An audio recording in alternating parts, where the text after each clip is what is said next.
was a clip of Daniel Seavey's song Second Wind, and fans might remember Daniel for his time on American Idol in 2015 at just 15 years old, and then as a member of the pop group Why Don't We in 2016. Now Daniel is focused on his solo career, releasing his highly anticipated full-length solo debut album Second Wind, and he's hitting the road to bring fans his music live. And ahead of his show at the House of Blues tonight, he joins us now in studio. Daniel, welcome. Hello, thank you for having me. Hey, I gotta just admit right there, that tune is so catchy. Thank you so much. Earworm, it's gonna be in my head all day. I love it, thank you. I feel like it sounds like the beach. It sounds like the beach. It's one of those like summer vacation songs. Yes, it's perfect timing. Yeah, perfectly weird.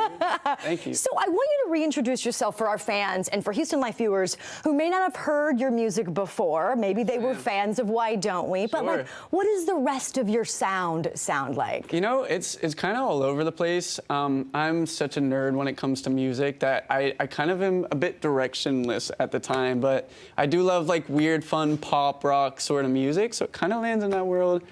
Big fan of the 2000s.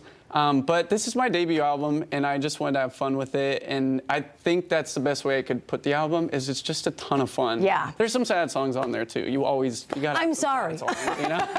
Gotta have those. I will say, being directionless also gives you this freedom of, like, you really can go wherever you want. 100%. That's always been a dream of mine. I mean, being in a band, it was so fun, but it was always this burning desire of mine to make my own music at that point and kind of just get to throw paint at a wall and see what sticks and have fun with it, and that's exactly what this album was. I love that. That's such a great description. Okay, so you started doing music, though, when you were just a little kid, like Yes, 4 years old is what I read? I was one of those weird kids that could just hear music by ear, and we were pretty broke growing up, but we had this little, my sister had this little pink toy piano, and I remember stealing it from her, like big brothers do. And I was like 3 or 4, and I just picked it up and started playing like Twinkle, Twinkle, or you know, one of those songs. And my mom noticed, and so then she went to a garage sale, bought me a bit bigger of a piano, and I just like knew how to play it.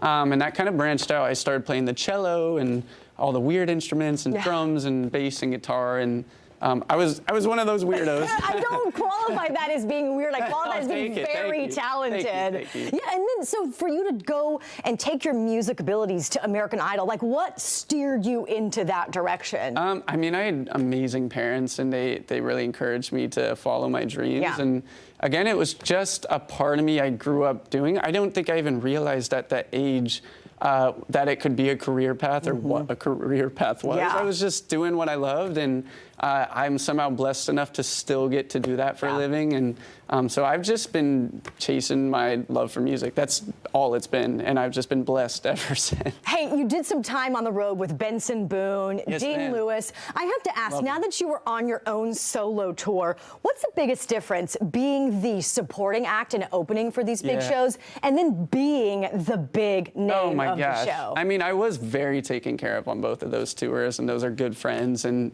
those were both such special experiences and so fun.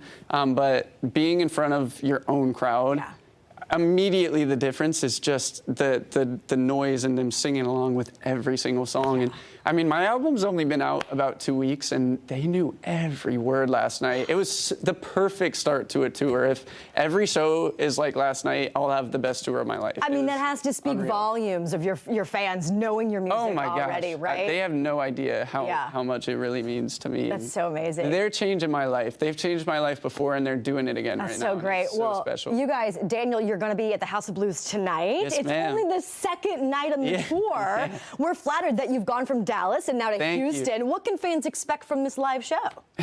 The best way I could put it, it's like a visual audio representation of ADHD. I'm undiagnosed, but I think I have it, and it's a lot. It goes a lot of places. It's a ton of fun, a lot of unexpected turns. Again, I'm a big nerd with the music, so I do a lot with this looper pedal, but it's kind of this new technology I haven't really seen before, where I can loop all the instruments on stage, and it kind of sounds like a one-man band. It's really fun. And last night I like climbed up the post of a balcony and was like on the top. So I don't know. It's all over the place. It's all over the place, but it's always fun. Best advice though for any up and coming artists who really want to break in but have no idea how? I love that. Trust your gut. Yeah. Your individuality always will win out. And I promise, there's so many people that will try to convince you otherwise that their idea is better, but just keep honing your own craft. Just keep digging into that and it'll pay off. And get really good at TikTok because your TikTok Yes, ma'am. can shoot you into Yes, ma'am. You saw me filming one right before this. I need lessons. It's more important than the music. Actually, that's my advice. Take the music out of it for a sec. Shoot 1,000 TikToks. Amazing. Well, your star is shining bright. Please come back and see us anytime you want. Thank you so much. If you guys want to catch Daniel's concert tonight at the House of Blues, I'm going to put a link up to find your tickets at HoustonLife.tv. Thank you so much again. Thank you. All right.